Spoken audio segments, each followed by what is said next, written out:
I know we're in trouble!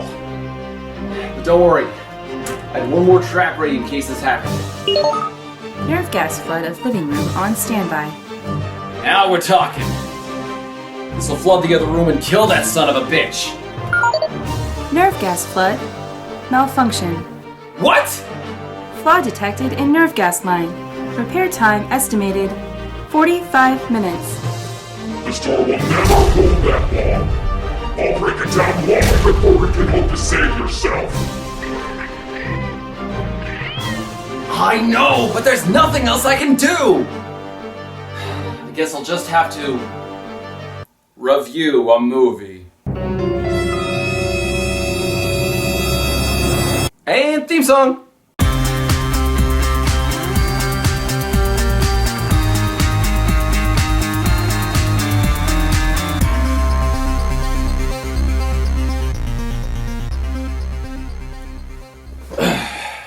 Alright. Seeing as how I'm about to die any minute now, I thought I might as well review something that's annoyed me ever since it came out.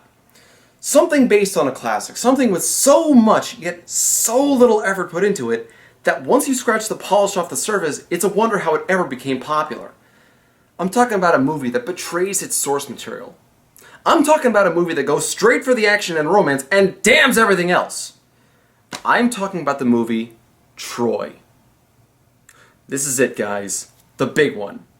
Welcome to The Book Was Better, Big Blockbuster Bastardization!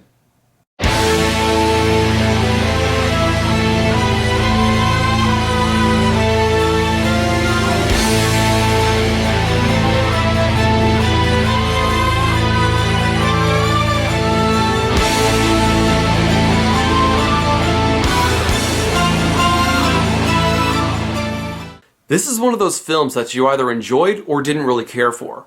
No real extremes either way, which is never good for a story. Books and movies should drive emotions, stir passions, bring enlightenment, make the audience boil with anger. But when you just point a bunch of famous names at a camera with almost no research done for the script, you're likely going to have an unimpressive mess of a movie. And yes, I mean it when I say I can't find hide nor hair of any historical advisor or dramaturg for this flick. But I can hear the defenders of Troy already saying, "Oh, but it made $500 million. It won a bunch of awards and a lot of acclaim." Well, guess what? You just described Twilight. Are you saying we shouldn't mock Twilight? The movie came out in 2004 and stars Brad Pitt, Eric Bana, Peter O'Toole, Diane Kruger, Brian Cox, Sean Bean, Rose Byrne, and Orlando Bloom, reprising his role of Legolas. And I swear, the only reason they cast Orlando Bloom was because he had just walked off the set of Lord of the Rings.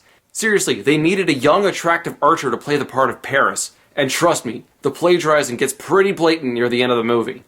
Now, the movie claims to be inspired by the Iliad, easily one of the most famous poems of all time. It's now believed that it was written somewhere around 1250 BC by Homer. It has more history, more depth, and more detail than I could possibly go into before Rain smashes down my door and kills me. I will end you! So, a very brief summary will have to do. The actual events depicted in the Iliad are actually pretty short, occurring near the end of the Trojan War. The backstory starts when Paris, the Prince of Troy, takes Helen, the Queen of Sparta, as his own, away from Menelaus, the King of Sparta. Menelaus then goes to his brother, Agamemnon, who brings the kings of Greece together, declaring war upon Troy for the return of Helen. Among the Greek heroes are Odysseus, Ajax the Greater, Patroclus, and of course the main attraction himself, Achilles, said to be the greatest hero in the world. In fact, the Iliad is really just about Achilles and his anger, with the original Greek using the word Manus, meaning fury, which was normally used only in reference to the god's anger.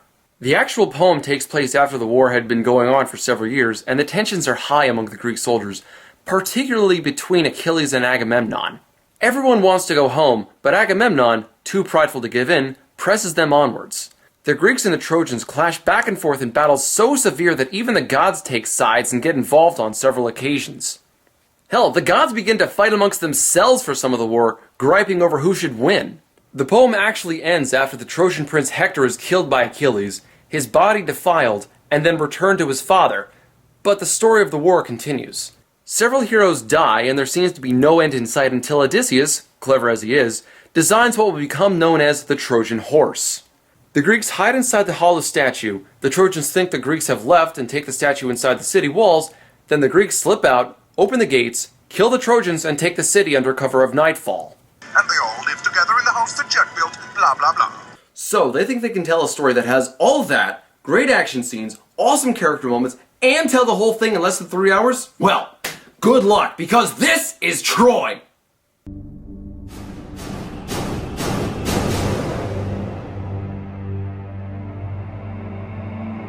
So we open on a battlefield as Odysseus narrates.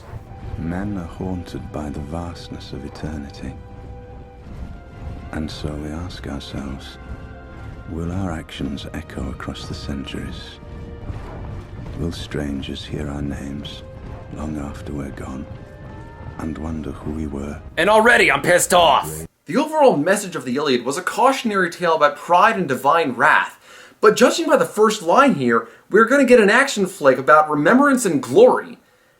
Does this count? Can we add this to the list of the others? Alright. Onwards! This meeting of the armies is just King Agamemnon's continued outreach for glory and control over all of Greece. Good day for the crows. Perhaps today is a good day to die. I don't want to watch another massacre. Let's settle this war in the old manner. Your best fighter against my best. So the two kings decide to send in only their best men. Winner takes all. Agrius! Old King Cole here sends out the world's strongman champion of 1996. I'm not even kidding, look it up. While Agamemnon sends out Achilles!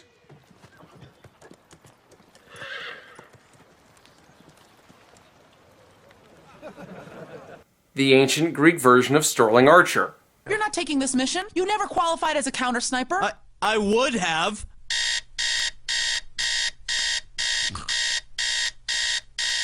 You know, if I'd gone to the thing. Achilles finally shows up to battle, late, after dissing a small messenger boy and disrespecting Agamemnon.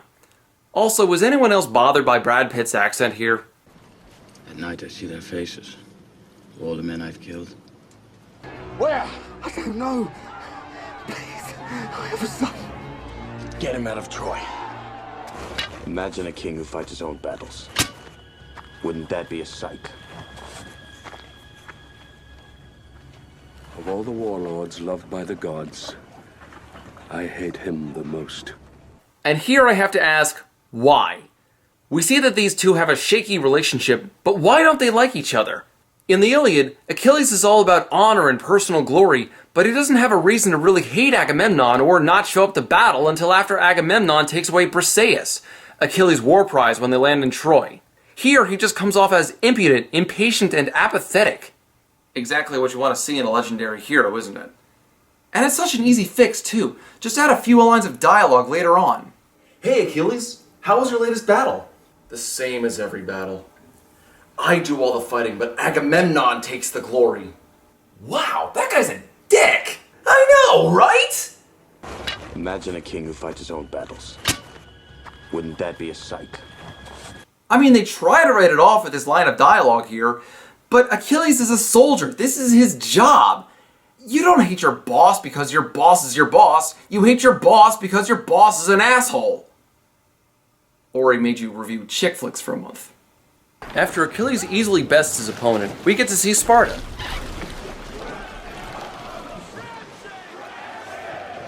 This is Sparta! Boy, I am flying through these references today. King Menelaus is holding a feast for the princes of Troy, Hector and Paris, played by Eric Bana and Orlando Bloom. At least Eric Bana keeps his pants on in this movie.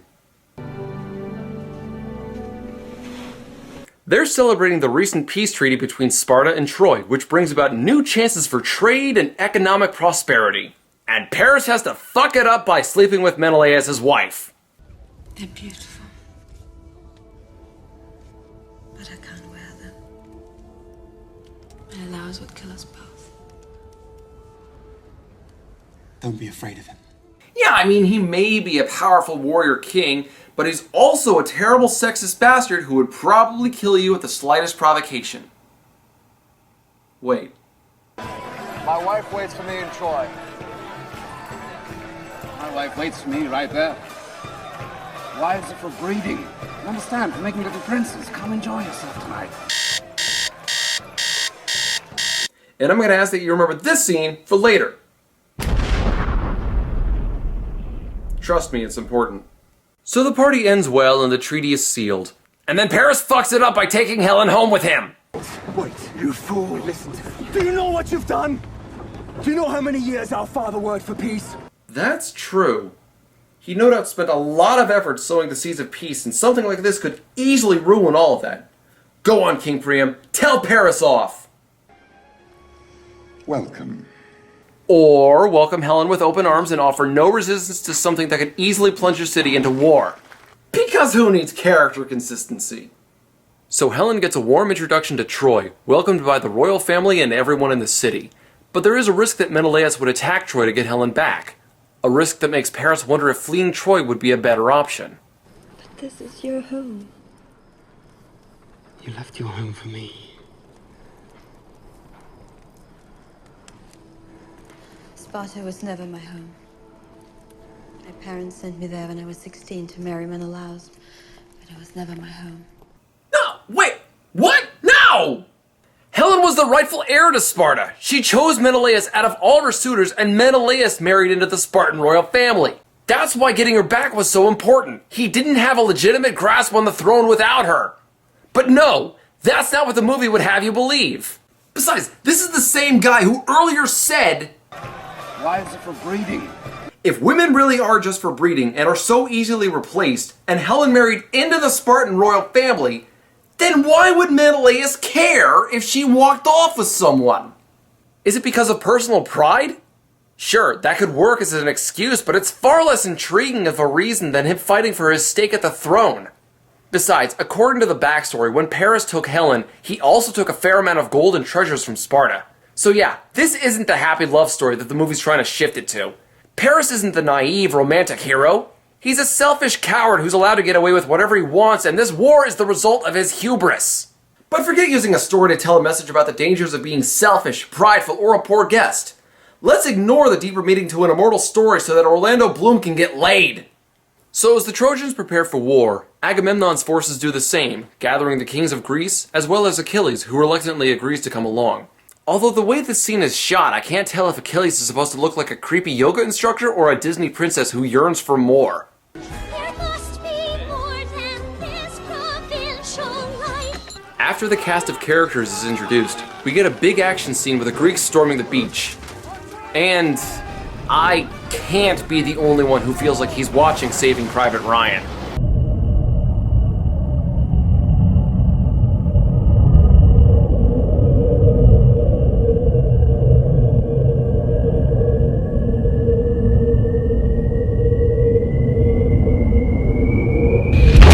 Well, that's an odd coincidence. Hey, do you think Troy borrows scenes from any other movies?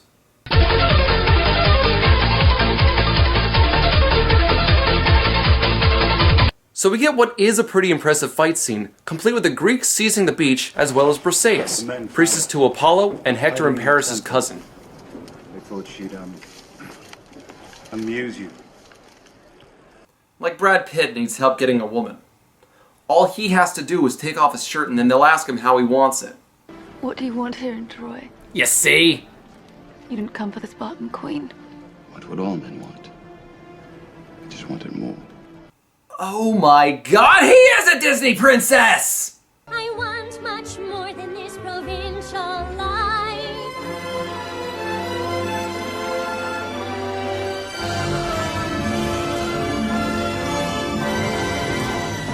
Now by this point, the movie starts to catch up to the events in the book. Achilles captures Perseus, Agamemnon takes Perseus from Achilles, thus escalating their hatred of one another, and Paris decides to fight Menelaus one-on-one for Helen.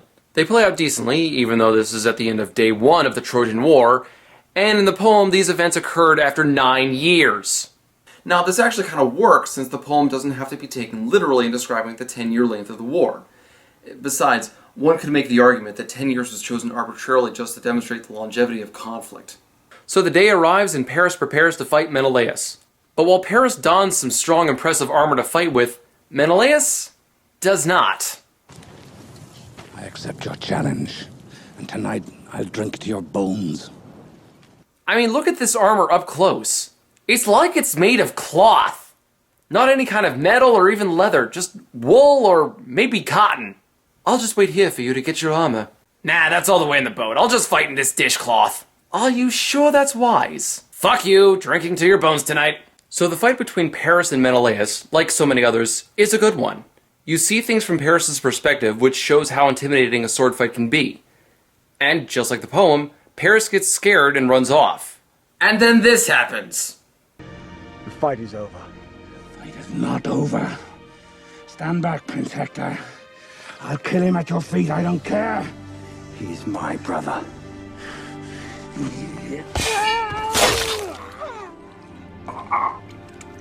Oh, yes, this scene. Now, did that happen in book 5 or... No, maybe it was book 8? Or could it have been... Oh, that's right!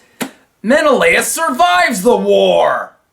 Not only does this screw up the ending since he's supposed to get Helen back, but it throws Hector's honor into question. This was a one-on-one fight to the death that he just butted into, which would have been very dishonorable.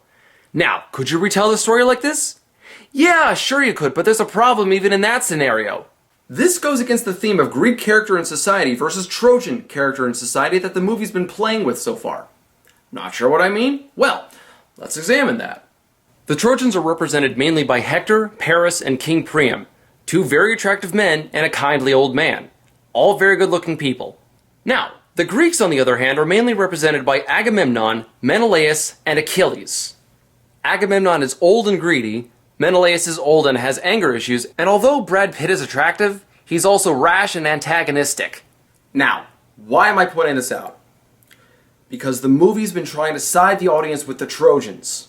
Think about it, everything we've seen thus far has cast all the sympathy towards Troy, even going so far as naming the movie after them. This takes away from the original story, which painted the Greeks more as the good guys. I wouldn't mind switching things around to tell a slightly altered story, except there's almost nothing good coming out of the Greeks' forces and almost nothing bad coming from the Trojans. A better story would have had a mix of both on each side. That would have shown true character. Hell, Paris' repugnant cowardice is all but removed from the movie, and the movie tries to justify it by portraying the fight directly from his perspective. Plus, there are plenty of contrasting moments throughout the movie to consider. See that one over there? I picked especially for you. She's a little lioness. Thank you. My wife waits for me in Troy. Send an emissary to the Greeks. Tell them they can collect their dead. Would they have done the same for us? Please. The children. Spare the innocents. Nobody's innocent. Nobody. Wives are for breeding. Still sulking after being insulted by Agamemnon, Achilles and his elite myrmidons actually sat the entire last battle out, which many of the Greeks believed was why they lost. With the Greeks' morale broken, the Trojans meet them on the beach to finish them off and drive them back across the sea. But the strategy has one gaping flaw.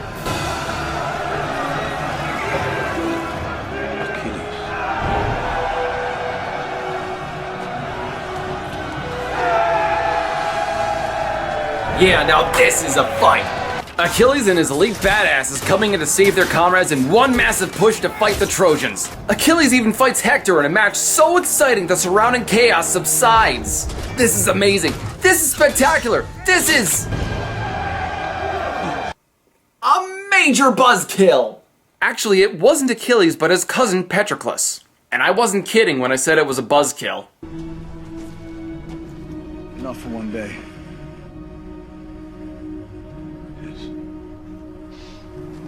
Back to the ships! Back to the ships! What, that's it? One guy you've never met before dies and suddenly the entire battle is over? I'm glad this didn't happen during the Battle of Midway. To be fair, I think the movie is trying to use Patroclus' young age as kind of a shock since I guess he's not supposed to be old enough to fight, but come on. Can you really look at him and say he's not old enough to be in a battle like this? Besides, not only was it believed that he was older in the Iliad, but he actually had a kill count that rivaled Achilles. Speaking of Achilles, he's not exactly thrilled that his cousin happened to die in combat. Patroclus! We thought he was you, my lord. He wore your armor, your shield, your greaves, your helmet. He even moved like you. Where is he? So Achilles, shocked to discover that bringing his cousin to a war zone was probably a bad idea, takes up his sword and armor and rides to the walls of Troy to call Hector out.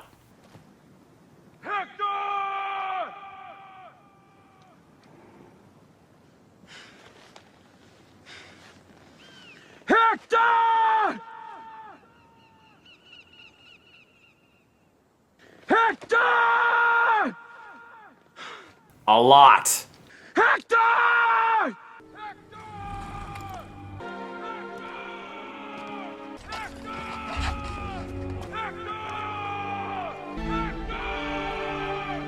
Hector. What?! Hector saw this coming since he knew Achilles would want revenge, and so he says goodbye to his family, who knows that he likely won't return. Apollo guard you, my prince.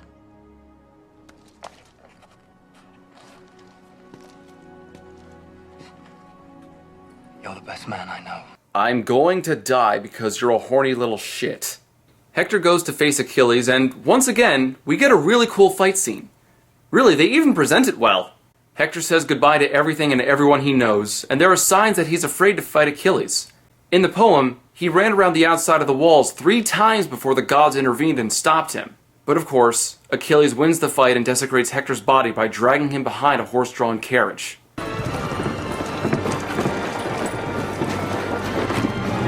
Boy, there are a lot of downsides to being a stunt double.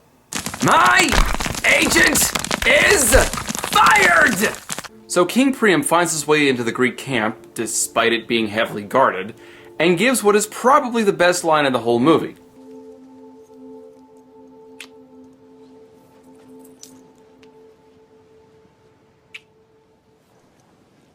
Who are you?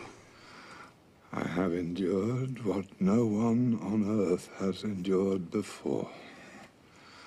I kiss the hands of the man who killed my son. Again, demonstrating that Peter O'Toole was a good choice to play Priam. He also might have been a good understudy for Uriel Septim in case Patrick Stewart wasn't available. Do not mock the gods.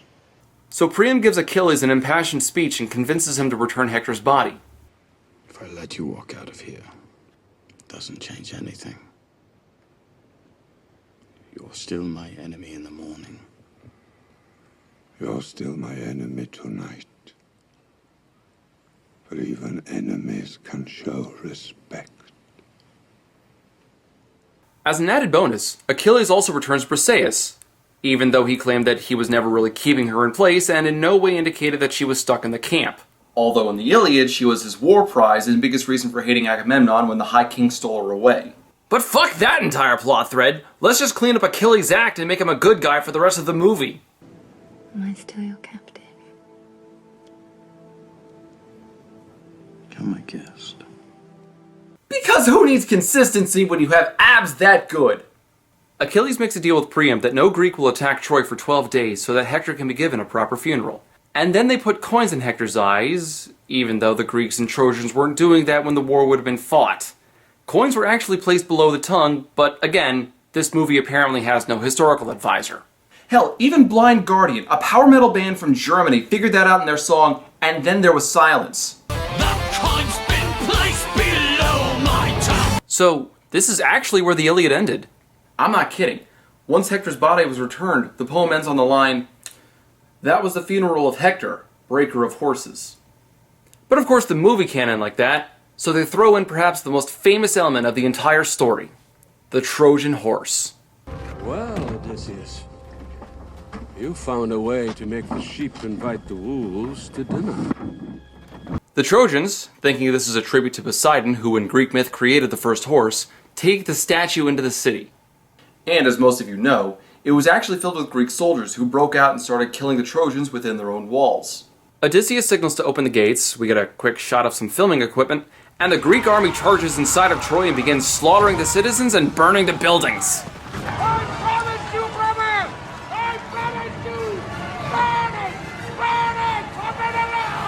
Now normally, this would be a decent way to end the movie. But then they had to fuck that up. Now it's not as bad as Repo Man, but it does spit in the face of Homer, Greek mythology, history, character study, and about half the movie's own mythos that it developed up to this point. Achilles runs off from the rest of the Greeks, but not to slaughter Trojans like the rest of them. No, he has a different mission. Perseus, where is she? Where? I don't know. Please, I have a son. Get him out of Troy. Well, where the hell did this come from? You can argue that he's sparing Trojans because of his little talk with Priam, but why is he going after Perseus? Is he in love with her? Well, when was that established? Achilles was dead when the Trojan Horse was built, so did you really have nothing better for him to do? You have to force a romance subplot out of the bloody ether?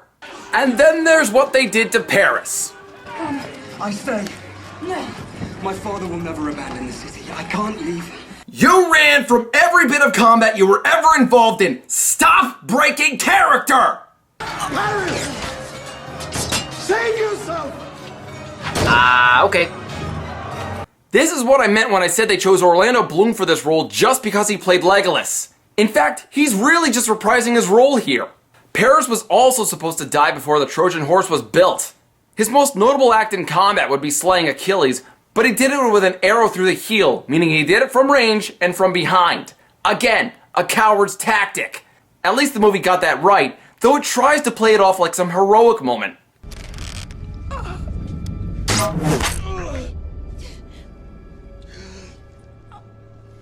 And then there's Agamemnon, and he's...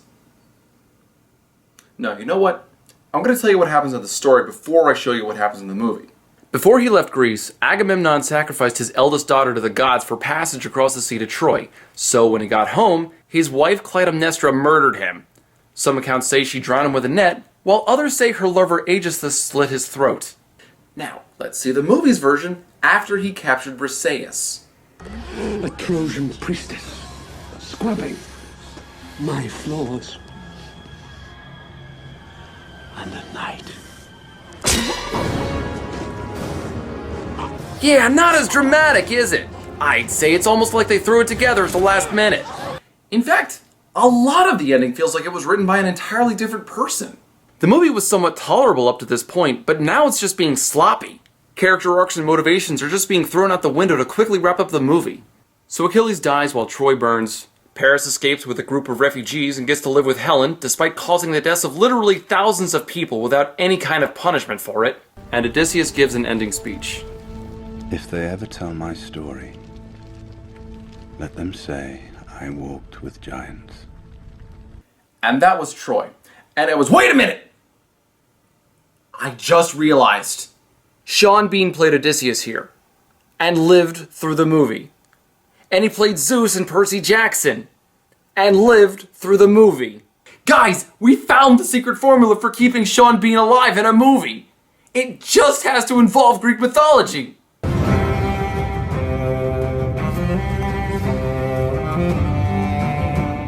Alright, so this movie is very conflicting to judge.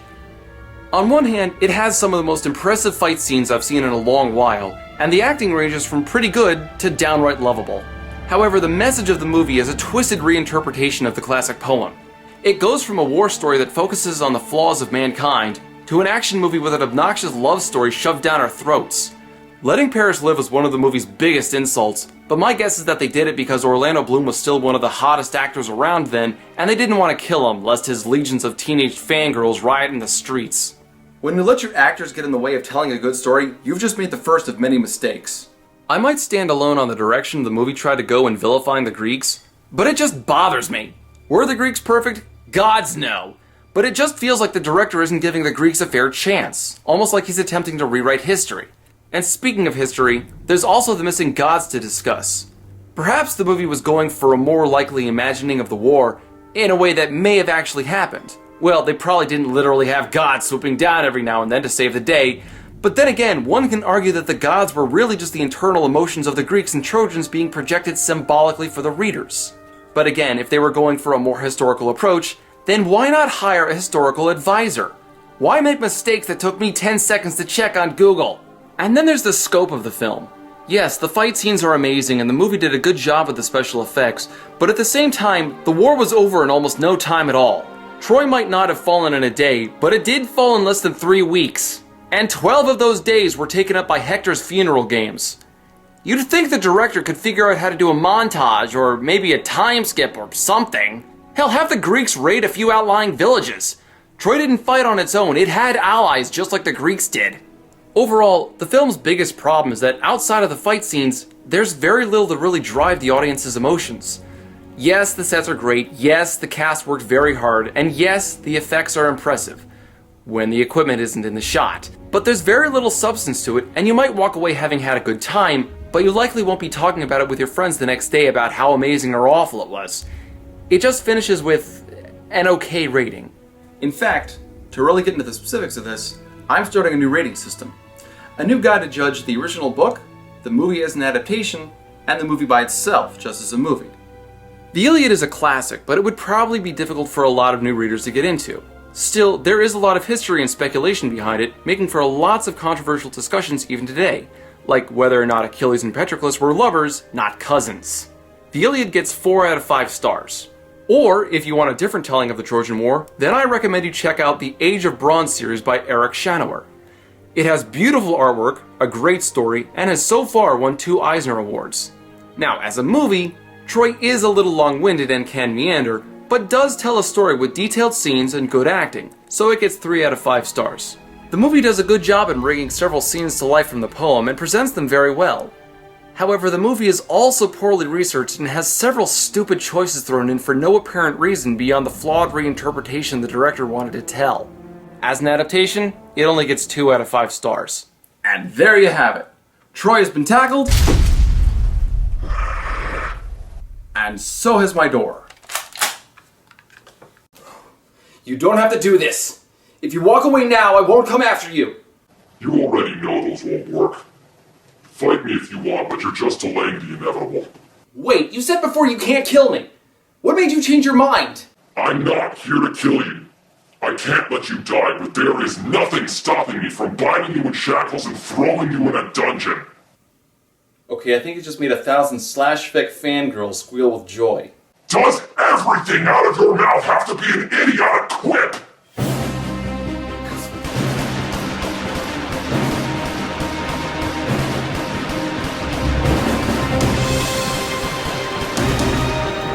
Damn it!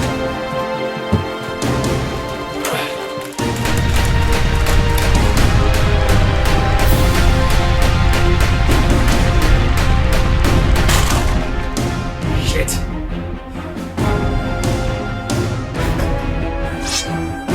You really are desperate. If bullets won't hurt me, what makes you think a sword will? My arm! This isn't over!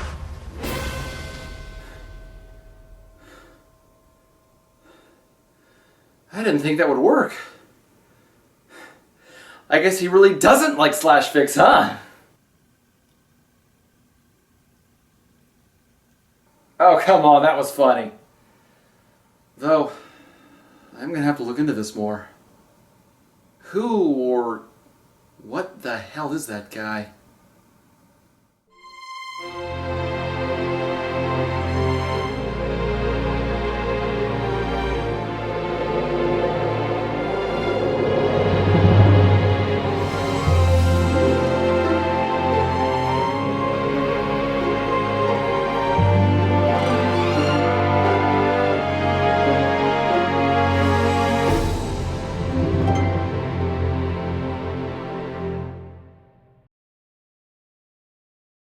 Why is it for breeding?